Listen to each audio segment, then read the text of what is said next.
Hello. Whew.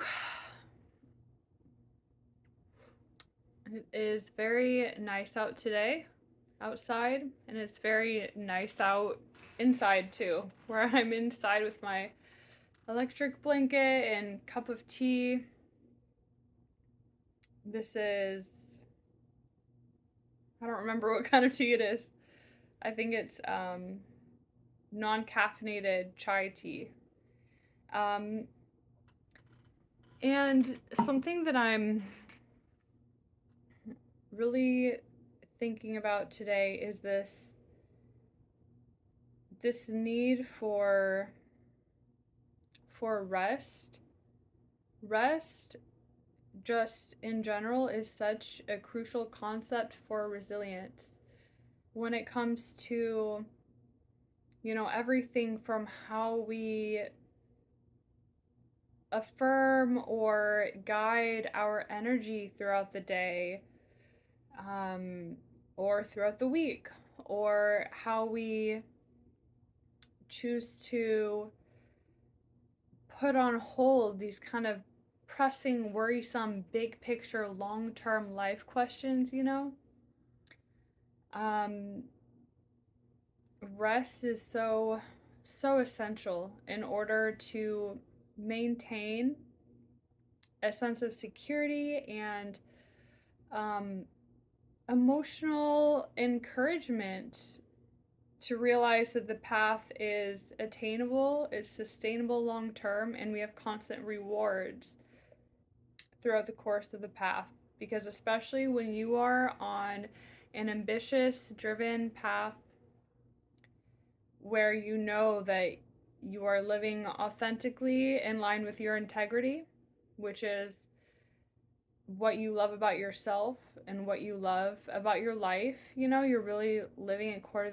according to those things, the things that you have these very personal feelings and emotions and thoughts about. Um, how this all just motivates us to keep on going and to, in the end, enjoy the process of it all. Because being alive isn't, we hear this all the time, like, life isn't about the end goal necessarily, it's about the process. And there's so much wisdom in that, because while, yes, life is about the end goal, like, we need to have tangible, motivating, realistic, achievable end goals to motivate the quality of life during the process, to kind of like motivate us to stay in line with a certain standard of the process, We have to have something aspirational and yet achievable as our end goal. Um, and the end goal is, sometimes really crucial and echoes to our values, and is kind of the whole reason why we do the process every day and go through the challenges and and all that. Like, sometimes it is like owning the land that can't be destroyed by people, because we all pool together our resources to form a land trust. Or maybe the end goal is um, having a marriage or a family, starting a family or something that you really want, um, because that is just what makes you feel most like you and what makes you feel most connected and open to the people in your lives and your community, um, and to loving being alive. The end goals are important also. Like, the destination is really important. This is so warm. Like, the end goals are really important, but the process is also, it needs to be honored, and honored by balancing that, that high achieving and super strategic and analytical and driven, ambitious kind of perspective. Making all those good, necessary Mars type energy things sustainable by bringing in our rest and our ability to not get burnt out, and to make the journey a marathon, not a sprint. And I think you could call it the more Venusian energies, or it's kind of what people talk about sometimes with this masculine feminine, which I don't like personally, because I relate that to like human qualities, like based on people's genitals and the way that they dress and present and all those things. So for me it's kind of confusing to think in terms of masculine and feminine, or it's just distracting. I like to think of it just in terms of, I guess I like the yin and yang dichotomy a bit more, those kind of terminologies, or just acknowledging that there are two modes to advancing. There are two modes we toggle between when we are growing and advancing in any capacity, and realizing that those two modes are, um, you know, activity and rest. You know, like like um, with fitness, rest is a part of training. Rest is an essential part to let your body repair itself. And I don't know all the technical things, but your body's physiology is able to regain homeostasis and kind of communicate like, whoa, that was challenging, but we are here better than ever and stronger for the next one, that kind of energy. Um,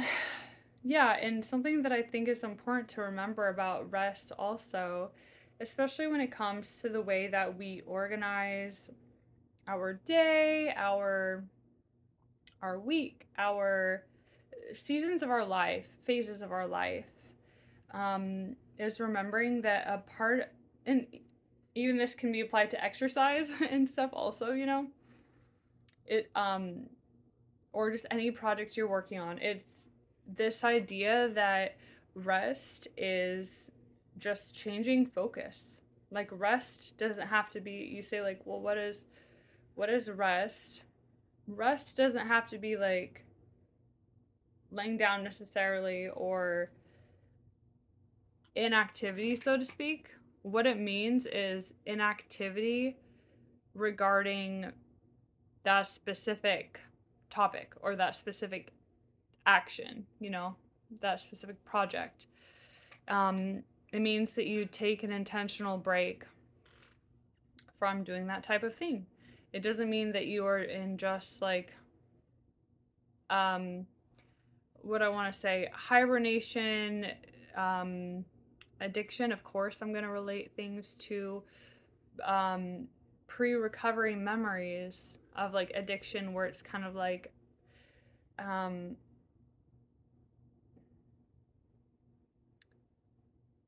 doing things that harm our sense of security, because I think that we need to listen to that also. Things that, where we like aren't taking advantage of the blessing of time that we have, of energy that we have, and we aren't um, realizing that rest, like we can accomplish a lot more that we need in order to prioritize and take advantage of what we are able to do, you know, what we are mentally, physically capable of doing as unique individuals, in order to advance in a direction which kind of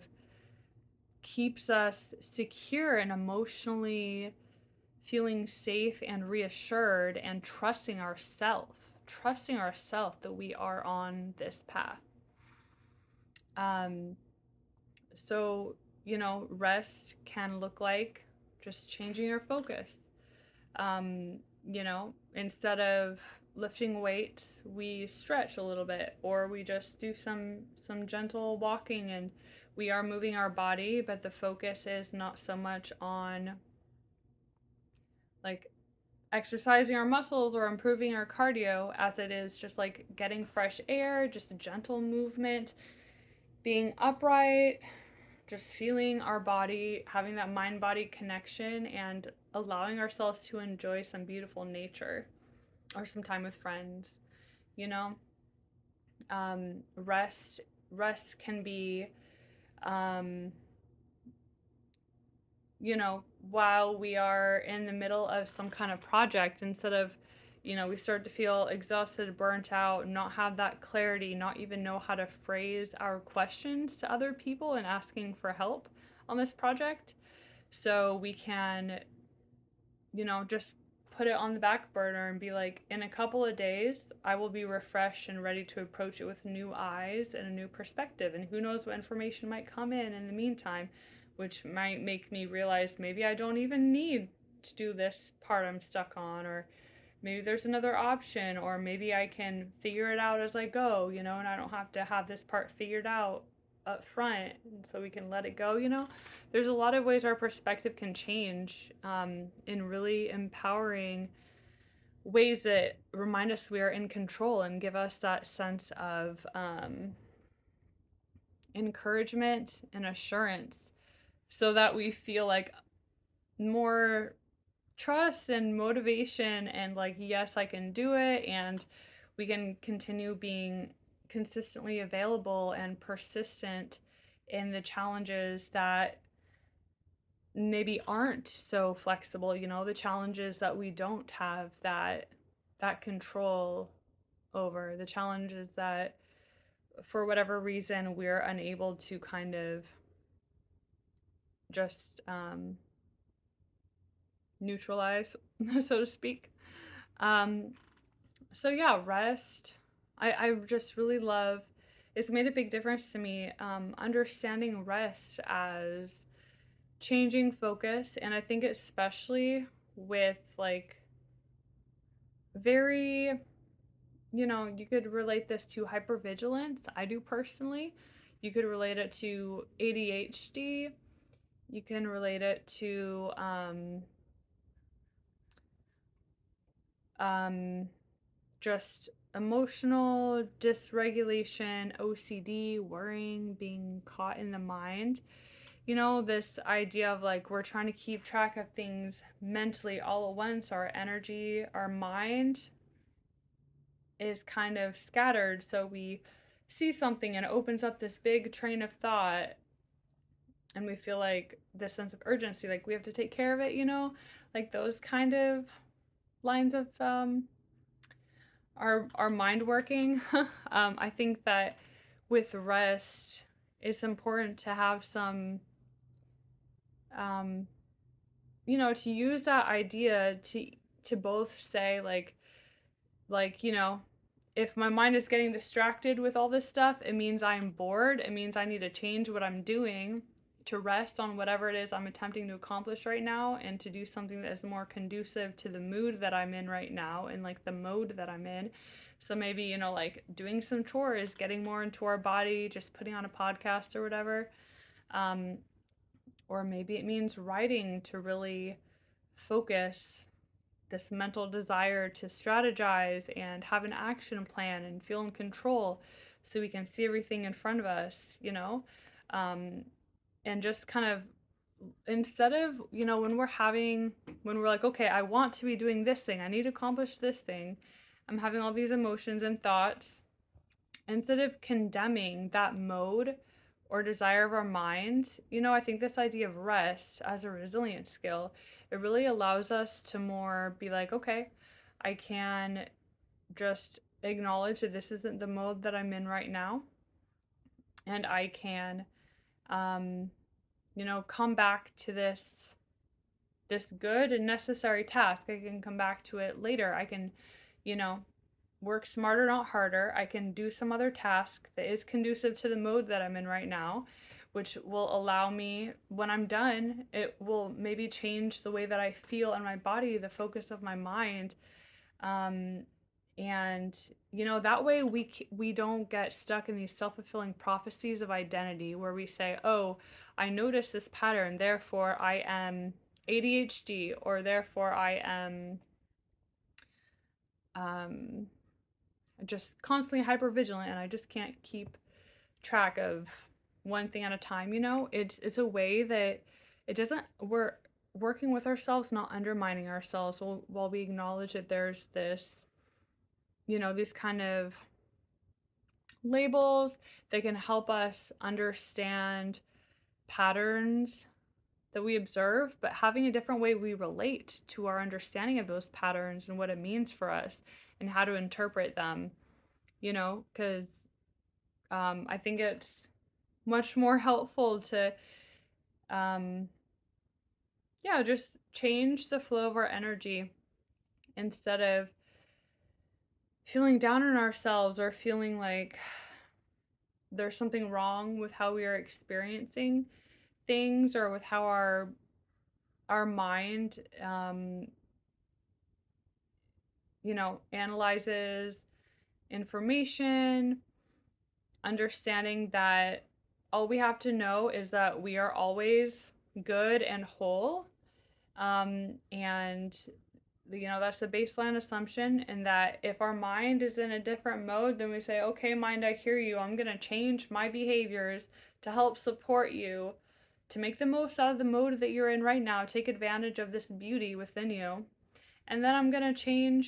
maybe change some things, do different activities to help me get into the kind of mode that I need to be in, so I can be supported to focus on this task that is like very necessary, and coming at it really from this perspective of this task that we need to do. And there might be this sense of procrastination or hesitation around it. Just reminding ourselves consciously, like telling ourselves, writing it, whatever, that this task is in loving support and devotion to ourselves and our personal priorities, our goals, our joy, our happiness, our play, our values, our stability. I'm up to 7. Our, just understanding these things that you do, putting into perspective and being like, well, this task, I chose it for myself, or I validate its importance, depending on where the task comes from. If you're in your job or whatever, or it's an action step given to you by some, outside force that you're collaborating with to make something happen. Um, you know, just understanding that it's really all in celebration and like if you take it to the simplest form, it's in celebration and devotion to your happiness and well-being and responsibility to play on earth. Like we all have that responsibility to play and be authentic um, to our values, to our strengths and weaknesses, or as I like to say, advantages and disadvantages, and to really be the best that we as unique individuals are able to be in that moment given our circumstances and everything that came before us that shaped us, including our ancestry. So I think it's so important. If we tend to have this sense of hesitancy and like feeling afraid, like we can't trust ourselves, and we feel like the only option is to like force ourselves, and that's causing us to be like burnt out, which causes us to then be more afraid, like, oh no, I can't trust myself because I'm feeling burnt out and I can't make all this come together. And we gotta just, I think it's really important to have this unconditional support and love mindset where we just acknowledge, like, yes, I love myself. Yes, my values, my dreams matter because it matters for all human beings. Those are my values and my beliefs. And that, and just really affirming and acknowledging that we can accomplish this thing, and things that seem really intimidating sometimes, they're really not as difficult and intimidating as they seem at first appearance. It's kind of one of those things that when we take a break and rest, focus on other activities, let ourselves go into a different mode, give ourselves that time and space, often we will come back to that original thing and realize that we had just gotten into like a very narrow focused, strategic, goal driven kind of mindset, very, very, narrow, you could say, where we are um, just forgetting that it's not in perspective. It becomes a little bit distorted, because we are so tenacious, we are so naturally resilient, we are so devoted, and sometimes we have to remember that devotion can make us, uh, you know, sometimes accidentally, unwittingly, have some backfiring, you could say, of just these kind of habitual ways that were handed down to us that we use to interpret what our feelings mean, what our thoughts mean, what tasks or circumstances outside of us mean. So yeah, I think it's just really necessary to. It reminds me of this kind of religious thing, but it's this idea of resting in God. And I think it's important to rest in ourselves, where we can rest in trusting that bottom line, our values are sound, our judgments are sound, our abilities are sound. We don't try to force ourselves or go into any situations in which we are not prepared, or in which we are not capable, or in which our highest favor for the moment can't come true, and just acknowledging that there's nothing, there's nothing horrific truly that can happen, because we will not identify it as horrific. We will not identify and dwell and create that feeling of suffering and humiliation or failure, or we can choose to not interpret things in these ways. And of course, this takes practice over time to really solidify these different ways of perceiving and interpreting things, but it is totally worth it. And it allows us to enjoy our life more, for who we are, with the opportunities we had and didn't have, and just our unique, authentic selves. It really allows us to enjoy things according to what feels enjoyable to us. And I know I talked about this before, but I really like this idea also too, that if there's anything that you think like, oh, of course, like everybody would love that, like this isn't a unique thing about me, like it's just the default thing for all humans to feel or think this way, like that's probably a good sign that that is something authentic about yourself. Um, that is really motivating for you. That is really what awakens your imagination and emotional attachment. And as we all know, motivation is one and the same with emotions. We when we understand our emotions and what provokes them, we can motivate ourselves, um, towards strategic long-term outcomes by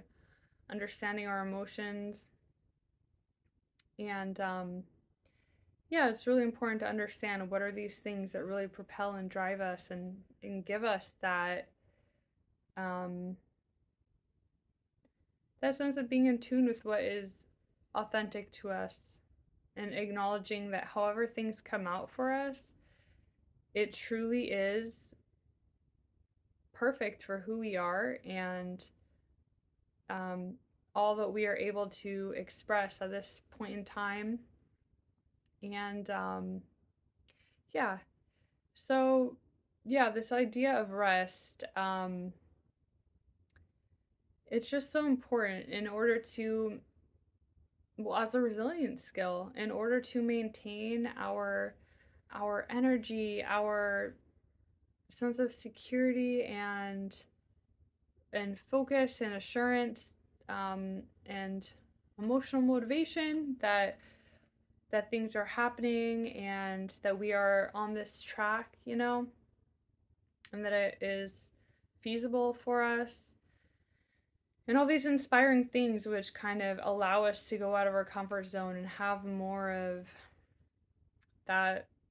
that soft cushion when we're doing really challenging things. It kind of gives us a soft cushion so it doesn't feel like every single little gust of wind is gigantic turbulence, which is, you know, causing us all kinds of fear and pain, and really saps our ability to believe that it is possible. And then, we start to doubt, and then we don't do the thing that we really want to do. And that really motivates us to be our best selves, and that is our responsibility, to be our best selves and to play, to experiment, and to enjoy the process. And yeah, so just remembering that resting helps us to enjoy that process of being alive and managing our energy. And rest can be, that literal, typical way of sleep, of resting the body, um, of relaxing, of letting worries go, and rest. Those things can also happen within um, this kind of different perspective of rest, which is just changing your focus, resting your focus from something, changing activities, changing modes, doing things according to what goes with the grain of your strengths and your advantages of this season of your life, of this minute of your life, of this week of your life, because things change. We can't hold ourselves to being in just one mode all the time, and I think that's where this kind of sense of identities, attached to labels, sometimes that can prevent us um, from really, it can cause a self-fulfilling prophecy, I think, sometimes, if we're saying like, okay, this is the character I play, this is the role I play, and then we sometimes don't allow ourselves to have different thoughts, which would allow us to have different experiences. Like if you're sitting there being like, I have ADHD, I'm just, I need help, like, then that kind of can detract from realizing, like, just that simple, grounded, primal, like eternal human way of understanding things, which is just like, oh yes, my mind and my body is in activity mode right now. I notice I feel really good when I'm moving around, and it helps me think think more while I'm moving, and understanding that we are just wired differently. We're all wired differently, and there doesn't need to be like um disparaging or othering labels, or labels that imply a deficiency. There doesn't need to be these labels that we take upon ourselves unless you're trying to survive in an environment where certain characteristics are deficiencies, but I don't think it's a deficiency to want to move around a lot in order to think, in order to like change our focus around a lot, um and change the modes that we are in, you know and yeah, so that is something I would just say that I know that I'm cautious of as a tool for resilience for me, that I don't use labels that are connected to self-fulfilling prophecies. I don't really like um, labels that are connected to negative affirmations, you know, um,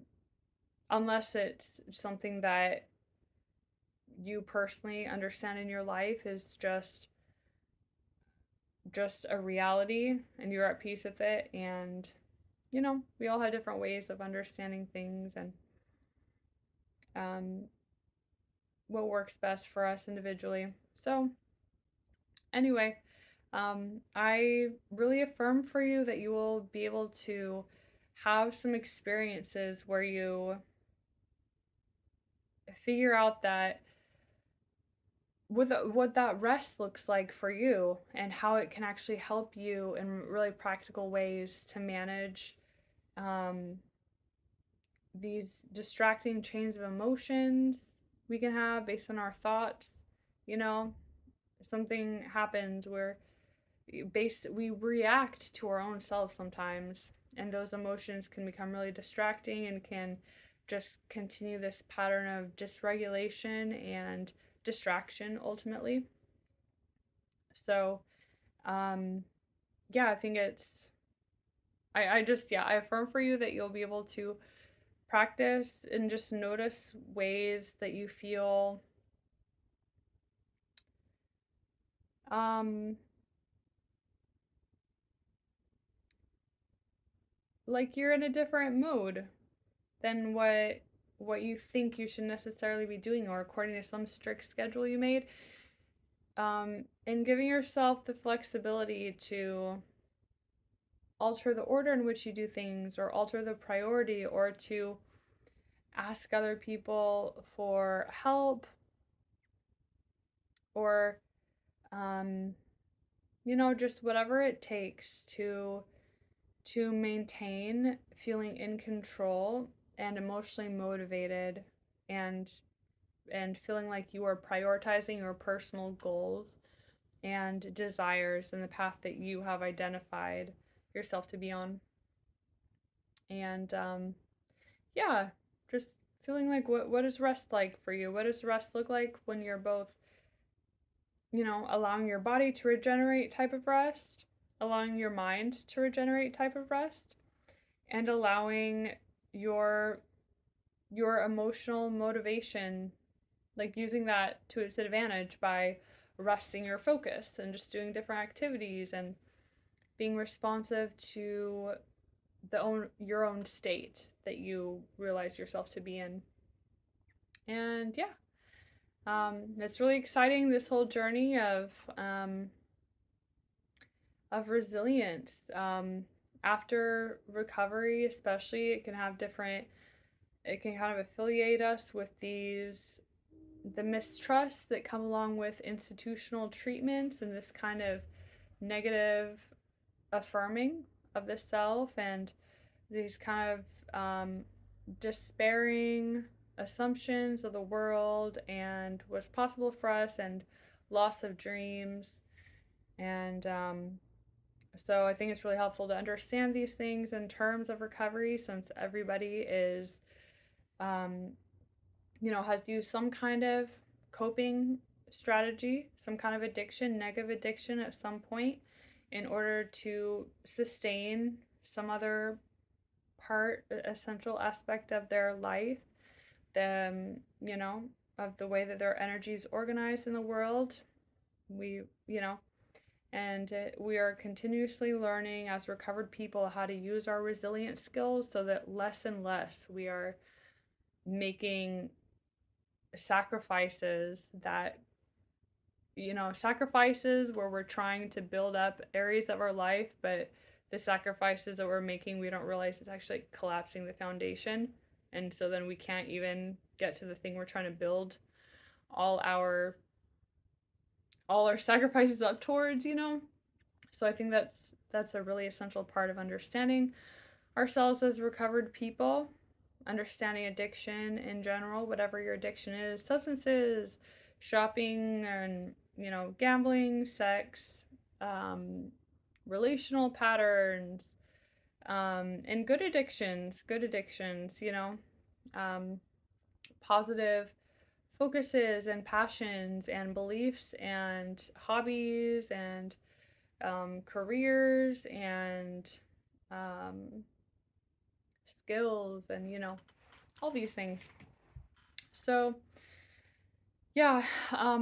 I offer coaching, resilience coaching. If you're interested, you can email me. It's in the description. And I just really am here to help people understand these essential keys for developing resilience in ourselves, the things that we can always fall back on in whatever circumstance, so that we can approach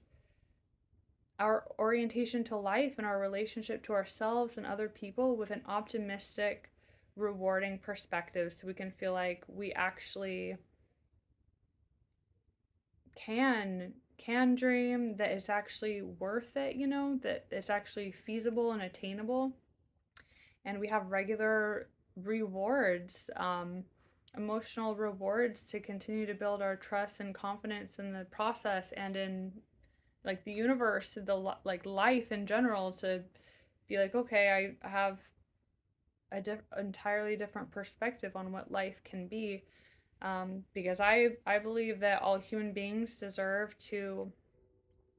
experience joy and peace, and it's really amazing. I've learned how much our minds and these resilience tools we can draw on, how far that goes in allowing us to experience peace and joy in the process, and managing pain and preventing pain, and all the things that are precious and essential to us as living beings, like all these um, sane, practical, stabilizing, like the heart center of being alive, like, yeah. um, and these resilience practices that I talk with you about in my coaching, they are the things I also talk about on this channel. Um, Things like, affirming ourselves, things like developing this unconditional coach in our minds, and things like reframing our perspectives, uh, and things that just these really honestly simple mental tools that when we like can just crystallize, not crystallize, when we can visualize just that it's these simple resilience keys as our tools, like we feel so empowered to continue this uncertain path, and because we know that we create the rules for ourselves based on our feelings, um, of what we want the rules to be and what is authentic and compatible to ourselves as individuals, and it allows us to remain open to the challenges that come along with growing towards our emotionally motivating goals, and our commitment to enjoying life as, one of our responsibilities for being alive. So, yeah, if you are interested, you can email me. And yeah, thank you so much for listening, and best wishes. Take care. Bye.